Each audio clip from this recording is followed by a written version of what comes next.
आपण ऐकणार आहात माझे विद्यार्थी. लेखक आहेत रघुराज मेटकरी. वाचक स्वर राजकुमार तांगडे. ही साधना प्रकाशनची 2023ची प्रस्तुती आहे.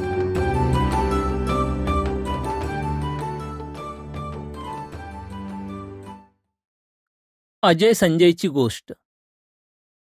1ली ते 7वी पर्यंत 2-2 वर्ग खोल्या असलेल्या मोठ्या शाळेत माझी बदली झालेली होती. तिथले मुख्याध्यापक सेवानिवृत्त झालेले होते आणि सेवेनं ज्येष्ठ असल्यामुळे मुख्याध्यापक पदाचा चार्ज माझ्याकडेच आलेला होता. माझ्या विषयाचे अध्यापन आणि मुख्याध्यापकाचं काम असा दुहेरी व्याप माझ्या मागे लागला होता. या शाळेत इयत्ता 5वीत अजय वाघ हा विद्यार्थी शिकत होता. त्याचा भाऊ इयत्ता 3रीत शिकत होता. त्याचं नाव होतं संजय. या गावात वाघ आडनावाच्या लोकांची मोठी संख्या होती. या गावचे प्रमुख माणिकराव वाघ हे होते. गेली अनेक वर्ष त्यांचीच सत्ता गावावर होती. ओबीसी आरक्षणामुळं न्हावी समाजाचे एक साधेभोळे ग्रामपंचायत सदस्य सरपंच होते. परंतु सर्व कारभार माणिक बापूच पाहत होते. अजय आणि संजय हे दोघेही माणिकरावांचे सख्खे पुतणे होते. आमच्या तालुक्यातच नाही तर जिल्हाभर माणिकराव बापूंचा चांगलाच वट होता. ते स्वतः पंचायत समिती सदस्य होते आणि पंचायत समितीचे सभापती त्यांचे घनिष्ठ मित्र होते. अलीकडे अजय आणि संजय दोघेही अधूनमधून सारखेच गैरहजर राहत होते. अभ्यासाकडेही त्यांचं लक्ष नव्हतं. पहिल्या तिमाहीत अभ्यासात चांगली असलेली दोन्ही मुलं 6माही परीक्षेत सर्वच विषयात नापास झालेली होती. मी इंग्रजी शिकवत होतो. अजयचा तिमाहीत 2रा क्रमांक आलेला होता आणि आता त्याला पासपुरते 35 मार्क सुद्धा पडले नव्हते. मी शाळेतल्या शिक्षकांसमोर हा विषय घेतला तर सहकारी शिक्षक म्हणाले, गुरुजी, तुम्हाला ठाऊक नाही का, अजय संजयचे वडील अशोकराव वाघ फारच आजारी आहेत. सध्या त्यांच्यावर पाचगणीच्या एका आयुर्वेदिक रिसॉर्टमध्ये औषधोपचार सुरू आहेत. त्यामुळे ते तिकडे असतात. अशोकराव हे माणिक बापूचे सख्खे थोरले बंधू आहेत. कुठल्या तरी दुर्दम्य रोगानं अशोक भाऊंना गाठलंय. गेले वर्षभर त्यांचा दवाखाना सुटलेला नाही. आता अशोक आप्पा पाचगणीत आहेत. त्यांच्यासोबत त्यांची पत्नी पण आहे. त्यामुळे मुलांची हेळसांडच होते. दुसऱ्या दिवशी अजय शाळेत आला. मी त्याला ऑफिसमध्ये बोलून घेतलं आणि विचारलं, अरे अजय, तुझं काय चाललंय? तू पेपर सुद्धा नीट लिहिलेले नाहीस. फार कमी मार्क्स पडलेत तुला. अजयला हुंदकाच फुटला. त्याच्या टपोऱ्या डोळ्यातून घळाघळा अश्रू वाहू लागले. तो कसाबसा म्हणाला, गुरुजी, मम्मी पप्पा दोघेही आजारी आहेत. पप्पा जास्तच आजारी आहेत. त्यांच्या सेवेसाठी मम्मी पाचगणीला दवाखान्यात थांबली. घरी बैलामागचा चाकर निघून गेलाय.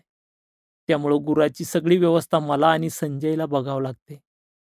लवकर उठून शेण घाण आम्हालाच काढावी लागते. वैरण काडी बघावं लागते. तोपर्यंत शाळेची वेळ होते. कधी वैरण शेतातून आणावं लागते, कधी उसाला माळव्याला पाणी भरावं लागतं, तोड करावं लागते, माळवे बाजारात नेण्यासाठी टेम्पो भरावं लागतंय. अरे पण माणिक बापूंना दुसरा गडी भेटत नाही का? तुमच्या शिक्षणाचे त्यामुळे नुकसान होतंय. काका प्रयत्न करतायत, पण पहिला गडी मोठी रक्कम अंगावर उचलून घेऊन पळून गेलाय. दुसरे गडी अंगावर 25-50 हजार रुपये वशी उचल मागतायत. मग कामावर येतो म्हणतायत. काका खूप चिडतायत. पप्पा मम्मीसाठी दवाखान्यात पाण्यासारखा पैसा खर्च होतो म्हणतायत. त्यामुळं आम्हा दोघा भावांना हे काम केलंच पाहिजे. अरे यातून वेळ काढून तुला अभ्यास केला पाहिजे. अरे बाबा, गुरुजी, दिवसभर फार फार काम आहे. संध्याकाळी अंथरुणावर केव्हा झोप लागते ना ते कळतच नाही. शनिवारी रविवारी 2-3 दिवस पुरेल एवढी वैरण काढतो आणि त्यामुळं सोमवार मंगळवार कसा तरी शाळेत येतोय. त्याची ही कहाणी ऐकून काय बोलावं हेच मला कळेना. पण म्हणलो, अजय, हिम्मत धर. संकट येत असतात. त्यांना धीरानं तोंड दे आणि हेही दिवस पालटतील. अजय वर्गात निघून गेला. पुढचे 10-15 दिवस तसेच गेले. एक मात्र झालं. त्या दिवसापासून अजय आणि संजय थोडे अभ्यासाकडे वळू लागले. कामातून सवड काढून पुस्तकं वाचू लागले. ते शाळेत आले की सर्व शिक्षकांनी जास्तीत जास्त लक्ष त्या दोघांच्या शिक्षणाकडे द्यावं असं मी सहकारी शिक्षकांना सांगितलं. मीही लक्ष देऊ लागलो. महिना अखेर होता. मुलांना दुपारची सुट्टी होती. आमचे काम उरकल्यानंतर मी एक सहकारी शिक्षक घेतला आणि अजय संजयच्या घरी गेलो. माणिकराव बापूंचा गावात मोठा वाडा होता. पण अलीकडे त्यांनी गावाजवळ असलेल्या मळ्यात देखणा बंगला बांधला होता. तिथेच ते राहत होते. अजय संजयही तिथेच होते. गावाच्या प्रमुखाला शोभेल असा बंगला होता. पुढं कंपाऊंड होतं. कंपाऊंडच्या आत नारळाची व इतर शोभेच्या फुलांची झाडं होती. बंगल्याच्या पाठीमागे गुरांचा गोठा होता. बंगला शेतात होता. शेतात ऊस, वांगी, झेंडू, केळी इत्यादी पिके डुलत होती. जागोजाग बांधीव विहिरी दिसत होत्या. माणिकराव बापूंच्या वडिलांना सारा गाव मालक म्हणून ओळखायचा. वंशपरंपरेने त्यांनी हा मळा जोपासला होता. माणिकराव बापूंच्या घरी या बंगल्यातच अजय संजय कडबाकुट्टीवर कडबा बारीक करत होते. अजय वाळलेल्या शाळूची एक एक पेंढी कडबाकुट्टीत सरकवत होता आणि संजय व एक म्हातारा नोकर कडबाकुट्टीतून बारीक होऊन पडणारा पेंढीचा चारा एका मोठ्या बारदानात साठवत होते. इलेक्ट्रिक मोटारीवर कडबाकुट्टीची चाकी फिरत होती. आम्ही दिसताच अजयनं काम थांबवलं. आम्हाला दिवाणखान्यात नेलं. कोचावर आम्ही बसलो. त्याने लगेच तांब्या भरून पाणी दिलं. मी म्हणालो, बापू आहेत का? बापूलाच भेटायला आलोय. आतील स्वयंपाकघरातून बापूच्या म्हाताऱ्या आई बाहेर आल्या. म्हणाल्या, बापू मुंबईला गेलेले आहेत.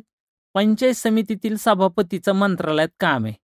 ते पण पाहतो आणि झेंडूची फुले गेल्या आठवड्यात मुंबईला पाठवलीत. त्याच्या बिलाची पट्टीही आणतो म्हणून कालच ते गेलेत. फोन आला होता. उद्या ते येणार आहेत. काय काम होतं का? मी म्हणालो, कामच होतं. आपल्या मराठी शाळेत मी शिक्षक म्हणून आलोय. अजय माझ्याच वर्गात आहे. संजय तिसरीत आहे.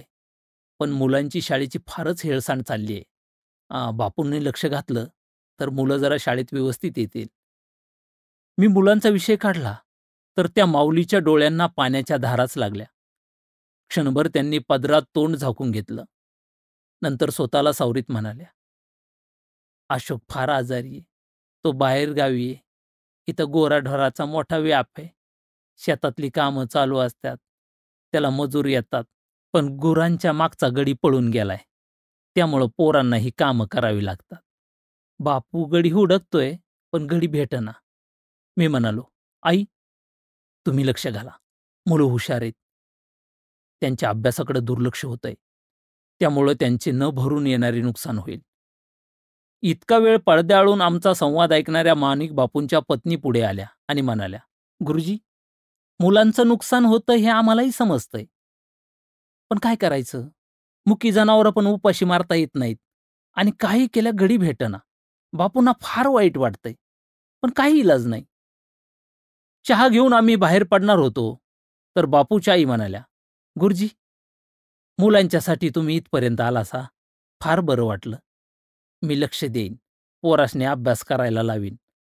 कोण आधीमध्ये एखादा गडी भेटला, बाई भेटली तर त्यांना गुराचं करायला लावीन आणि पोरासनी शाळेत पाठवीन.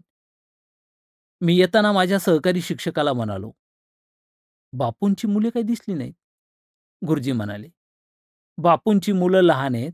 ज्युनियर केजी, सिनियर केजीला आहेत. ती इंग्रजी शाळेत शहरात शिकतात. दररोज त्यांना ने-आण करण्यासाठी स्कूल बसही येते. आम्ही आमच्या शाळेत परतलो. या गोष्टीला 2-3 महिने उलटले असतील. एक दिवस भयंकर बातमी आमच्या कानावर येऊन थडकली.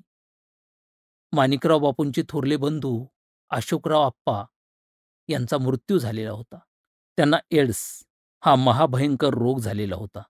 त्यावेळी एड्स भारतात, देशात, त्यातही महाराष्ट्रात जोरदार मुसंडी मारू लागला होता. पण ग्रामीण भागात तो एवढा पसरला नव्हता. आमच्या तालुक्यात अशोकआप्पा हेच एड्सचे पहिले बळी होते. त्यांची प्रेत गावात आणले. माणिक बापूंनी प्रेत आणण्या अगोदरच दहन देण्याची सर्व व्यवस्था करून ठेवली होती. प्रेत दारात आले कीच 15 मिनिटात ते स्मशानात हलवण्यात आले आणि त्याला अग्नीही देण्यात आला. गावात दबक्या आवाजात चर्चा सुरू होती. माणिक बापूंनी अशोकरावला एवढे दिवस गावापासून, घरापासून दूर ठेवले.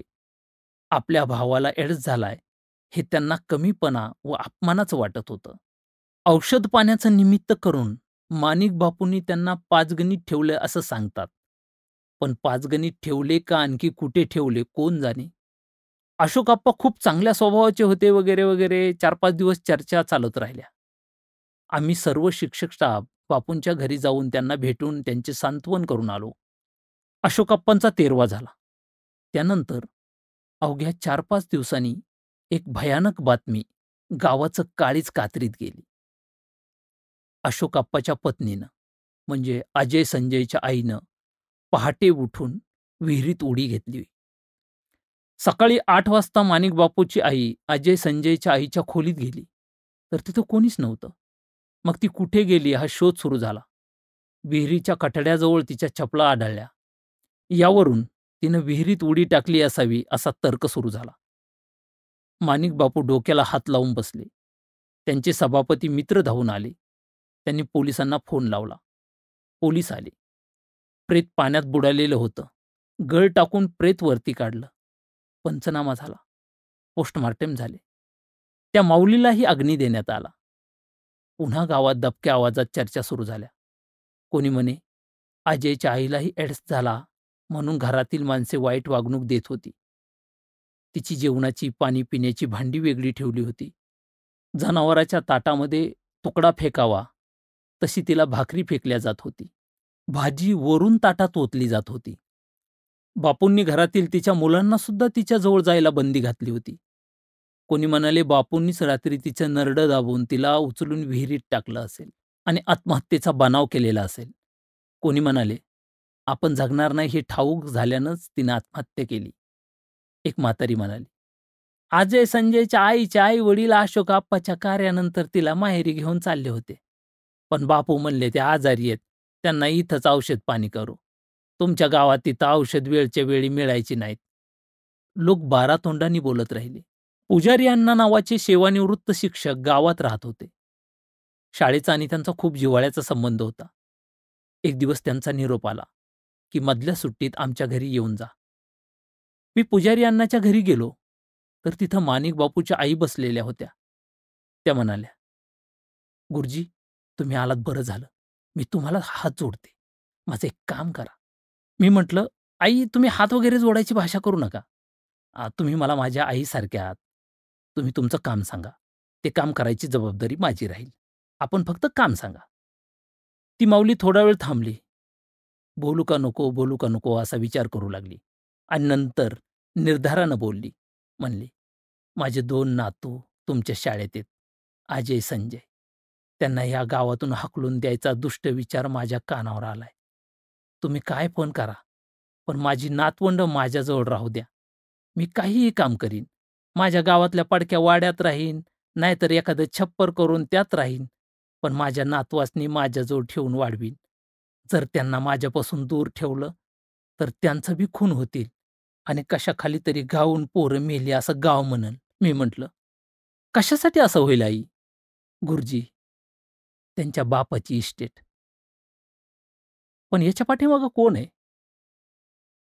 कोण असतंय? माझाच की ल्योक माणक्या.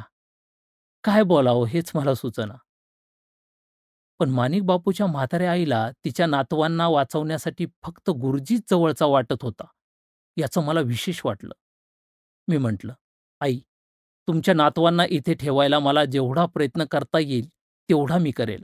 माझ्या आई समान असलेल्या तुमच्यासाठी करेन. मी पुजारी अण्णाच्या घरातून बाहेर पडलो. पण माणिक बापूसारखे या गावचे प्रमुख पुढारी, प्रजाला आपल्या लेकरासारखे मानणारे नेते असं वागतील असं वाटलं नव्हतं. आणि इथे तर प्रत्यक्ष त्यांची आईच त्यांच्या विरुद्ध बोलत होती. आणखी काही दिवस गेले. अजय आणि संजय यांचे शाळेत येण्याचे प्रमाण वाढलेले होते. दोघे अभ्यासही करत होते. मुले मुळात हुशारच होती, पण प्राप्त परिस्थितीनं जास्त शहाणी होऊ लागली होती. कारण ती मनापासून अभ्यास करत होती. अभ्यासाशिवाय तरणोपाय नाही याची जाणीव त्या बालमनाला झाली असावी, असा माझा तर्क होता. एके दिवशी मारुती राऊत नावाचे ग्रामपंचायत सदस्य व पालक शाळेत आले आणि मला भेटले. म्हणाले, गुरुजी, तुम्हाला ठाऊकच आहे.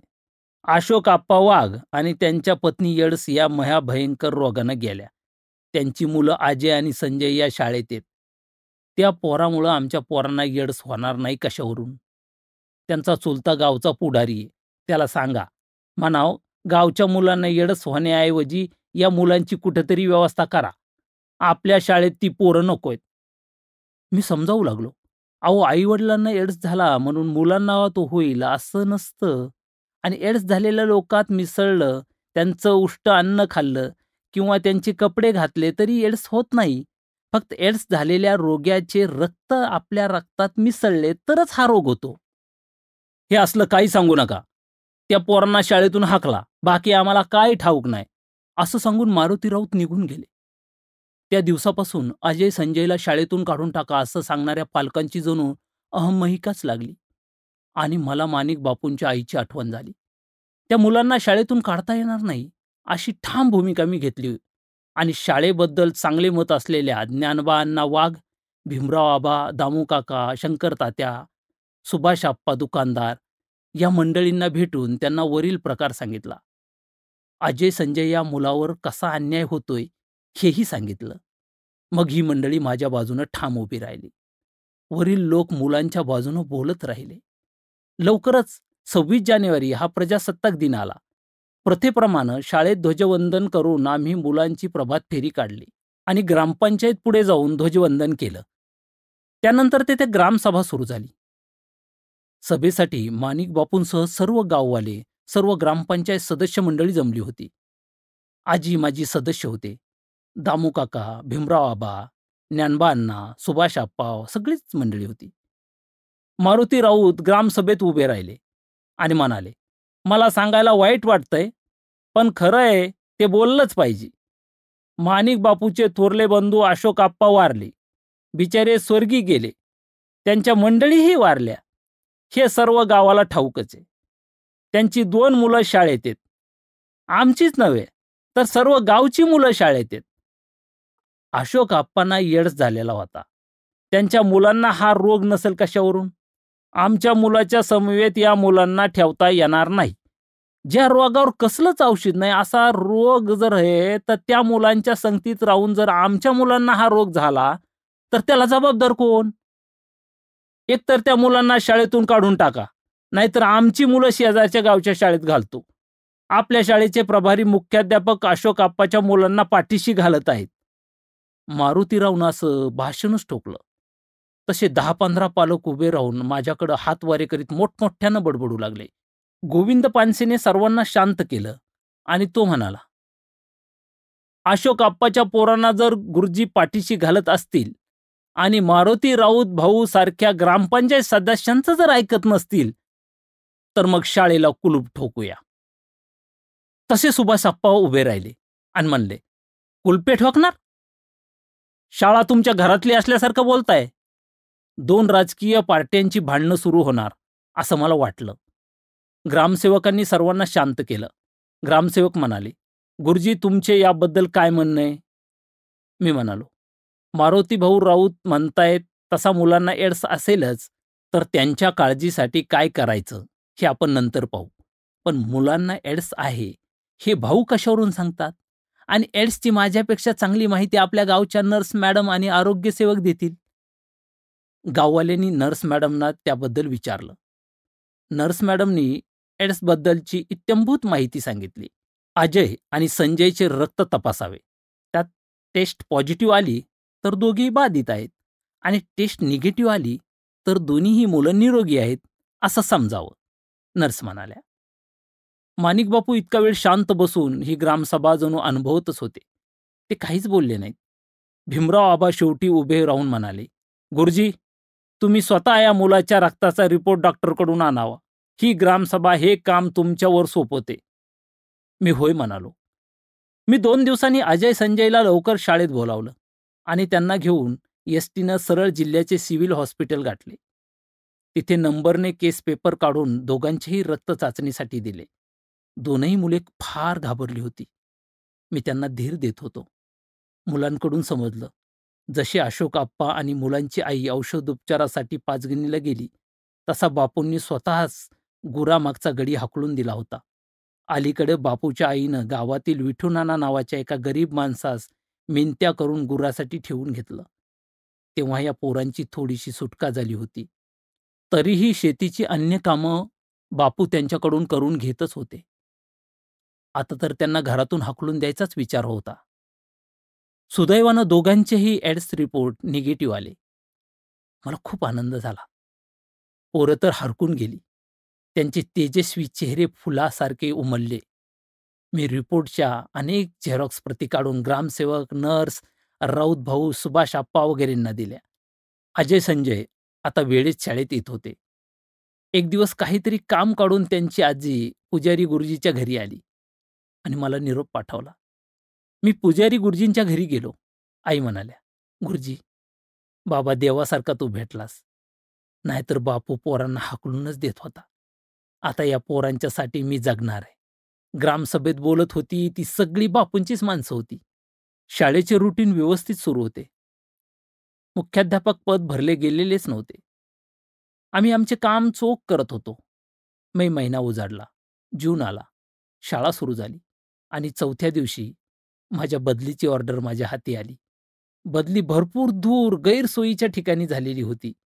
इतर सहकारी शिक्षक मित्र म्हणाले, "गुरुजी, तुम्ही अजय संजयची बाजू घेत होता ना? माणिक बापूंना विरोध म्हणजे सभापतींना विरोध. त्यामुळे तुमची एका वर्षात बदली." मी म्हणालो, "नोकरी करायची म्हणजे बदली होणारच. त्याला काय घाबरायचं?" पण मी माझ्या विद्यार्थ्यांसाठी योग्यच वागलो याचं समाधान फार मोठं आहे आणि ते मला पुरेसं आहे.